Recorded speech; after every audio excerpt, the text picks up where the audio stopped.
Galak. Ya. Subscribe dulu ya. Assalamualaikum warahmatullahi wabarakatuh.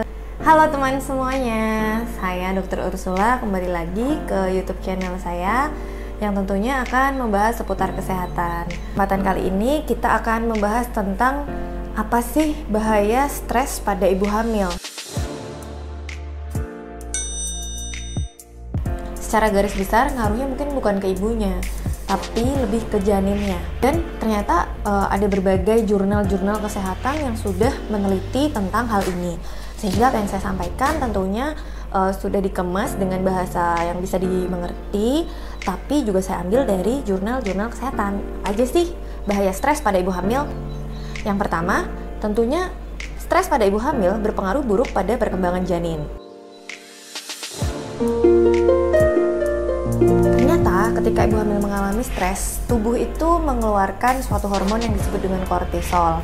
Kortisol itu adalah hormon yang membuat efek pembuluh darah itu mengecil hingga asupan oksigen, nutrisi kepada janin juga lebih menurun. Artinya ketika asupan nutrisi dan oksigennya menurun, maka janin itu cenderung berat badannya rendah dan akhirnya berpotensi untuk lahir prematur. Gak mau kan cuman karena stres kemudian bayinya lahir prematur atau berat bayinya kecil, ya kan? Yang kedua, stres pada ibu hamil itu ternyata berpengaruh buruk pada nafsu makan ibu. Hamil sendiri itu sebetulnya sudah mengubah pola makan, nafsu makan dari ibu yang sedang hamil. Apalagi ditambah stres. Ini ada dua tipe ya. Nafsu makannya makin turun karena progesteron yang terus-terusan diproduksi oleh ibu hamil sehingga menyebabkan motilitas usus dan lambung meningkat. Makanya kalau kita pernah dengar morning sickness atau ya muntah-muntah ya kalau pagi, itu karena hormon progesteron pada ibu hamil itu sedang meningkat. Nah, apalagi kalau misalnya ada stres. Kalau memang hamil tanpa stres saja sudah mempengaruhi nafsu makan, apalagi dengan hamil yang ditambah stres. Otomatis yang tadinya hormon progesteron meningkat kemudian nafsu makan turun, dengan stres makin turun lagi. Kasian udah stres, hormon kortisol itu tadi menyebabkan nutrisi dan oksigen ke janin turun, kemudian ditambah nafsu makan ibunya juga rendah. Bayinya udah kecil, makin kecil kan. Dan lagi, kalau misalnya ibu itu justru ingin makan lebih banyak sebagai pengalih stres, karena kan orang stres juga ada kan yang kompensasinya itu adalah dia justru pengen makan yang lebih banyak. Kalau makannya lebih banyak sebenarnya sih nggak apa-apa ya, tapi ibu yang terlalu gemuk ketika hamil juga tidak terlalu baik, karena hamil sendiri itu disarankan kenaikan berat badannya tidak lebih dari 16 kg dari berat awal sebelum hamil. Kenapa? Karena ketika setelah melahirkan nanti akan sulit itu menurunkannya. Memang kenapa 16 kilo itu udah ada hitungannya ya. Itu kan ketika hamil berarti ada cairan, ada berat janin yang juga makin besar. Sehingga 16 kilo itu udah toleransi batas dari kedokteran gitu. Sebetulnya mau hamil usia berapapun risikonya tetap ada. Mau itu nanti jadi stres atau enggak, pasti kita kalau hamil ya bisa aja kita stres karena kita takut nih nggak sesuai menjadi ibu yang diharapkan gitu kan. Tapi kembali lagi kepada yang terpenting kuncinya adalah nutrisi. Nutrisinya tuh harus bagus pada ibu hamil. Jadi kalau misalnya pun mampu makannya hanya sedikit, ya kita optimalkan zat-zat yang dibutuhkan oleh janin. Seperti lemak, protein, karbohidratnya itu harus seimbang. Kemudian mikronutrien seperti vitamin, mineralnya dari sayur-sayuran itu juga penting. Dan yang paling penting kalau pada ibu hamil, terutama di 3 bulan pertama ketika sedang pembentukan semua organ pada janin, ibu itu tidak boleh sembarangan makan. Harus dimasak dengan matang. Pun kalau sayuran tidak boleh lalapan, karena lalapan kan mentah. Kalau misalnya daging juga nggak boleh sate. Sate itu kan cuma dikipas-kipas, kadang masih ada yang merah, meskipun enak dan empuk, tapi kalau pada ibu yang hamil itu harus matang semuanya gitu. Ibu hamil sendiri itu sebenarnya mengalami sejumlah perubahan pada tubuh kan. Perubahan-perubahan itu sebetulnya ada efek yang pastinya tidak menyenangkan karena ada dua ya badannya, gak hanya badan ibunya tapi badan janinnya, otomatis aliran darahnya juga semakin banyak, cairan di tubuhnya semakin banyak, berat badannya meningkat, ada penyesuaian juga dari ibu yang hamil terhadap kondisi baru pada tubuhnya, sehingga ketika tidur bisa aja tuh pegal-pegal, kemudian justru malah sulit tidur, kemudian sering pipis ya karena kemihnya tertekan oleh janin, kemudian kalau pagi morning sickness atau muntah-muntah. Nah, ditambah stres, nah itu makin menyebabkan kondisi-kondisi yang sudah memang lumrahnya ada pada ibu hamil semakin berat. Kalau misalnya ibu hamil stres, tambah dia susah tidur, otomatis staminanya atau energinya juga semakin lemah dan akan menyebabkan kesehatan janin dan ibunya juga akan terganggu, gampang sakit. Padahal ibu hamil itu tidak boleh sembarangan minum obat karena akan berdampak pada perkembangan janinnya. Efek stres selanjutnya pada ibu hamil adalah berpengaruh kepada kekebalan tubuh ibu. Jadi stres sendiri sudah banyak penelitiannya bahwa merilis hormon kortisol, kemudian ternyata memperlambat atau menekan sistem kekebalan imun pada tubuh orang yang stres itu. Nah, kalau kejadian pada ibu yang sedang hamil itu akan lebih berbahaya karena stres sendiri tanpa hamil aja udah memicu sakit kepala, peningkatan asam lambung, kemudian sulit tidur, muntah-muntah. Nah, ditambah lagi kondisi hamil ada hormon progesteron yang meningkat. Memang sejatinya ibu hamil awal-awal itu biasanya muntah-muntah. Ditambah stres, asam lambungnya makin meningkat. Kasihan ibunya, nanti nggak bisa masuk makanan apa-apa. Keracunan kehamilan atau dalam bahasa medis disebut dengan preeklamsia merupakan suatu kondisi di mana ibu itu keracunan kehamilan atau ya di badannya itu ada semacam dianggapnya racun padahal itu janinnya dia sendiri. Efeknya apa? Ibunya itu bisa kejang. Awalnya ibunya darah tinggi dulu, kemudian terjadi ketidakseimbangan metabolisme sehingga ibunya bisa kejang dan pada akhirnya bisa menyebabkan kematian pada ibu.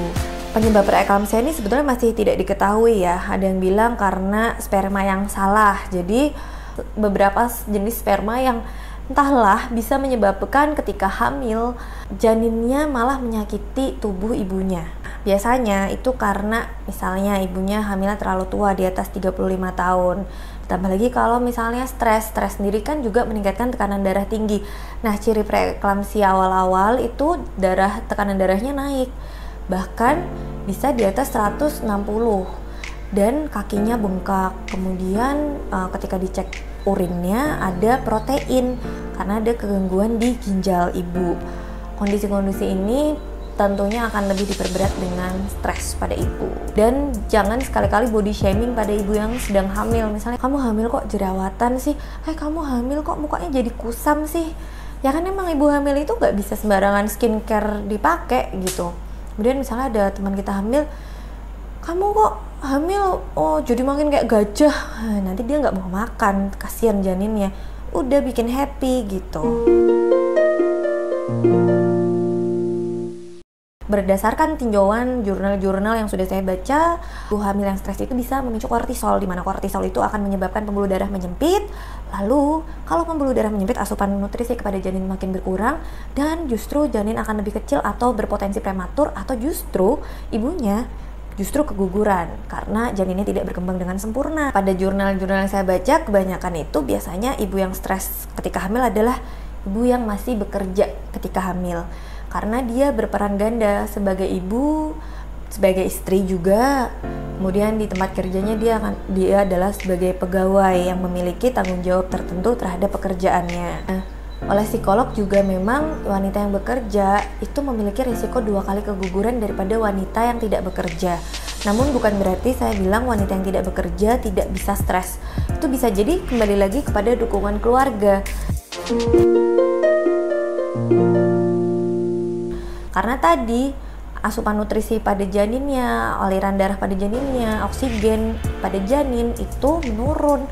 Sehingga ya bayinya bisa aja tidak berkembang dengan sempurna dan lahir lebih cepat atau prematur. Jadi prematur sendiri tanpa ada stres pun sebetulnya bisa terjadi. Misalnya memang pada ibu yang memiliki penyakit bawaan seperti diabetes atau darah tinggi atau gangguan ginjal, gangguan jantung.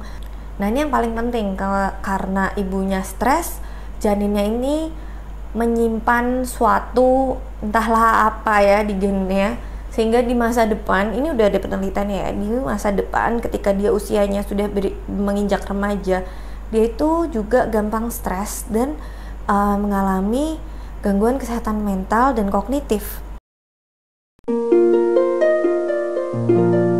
Penelitian itu ada di tahun 2012, di mana anak yang dilahirkan dari ibu yang mengalami stres ketika hamil itu memiliki gangguan mental yang disebut dengan ADHD atau Attention Deficit Hyperactivity. Jadi anaknya itu hiperaktif.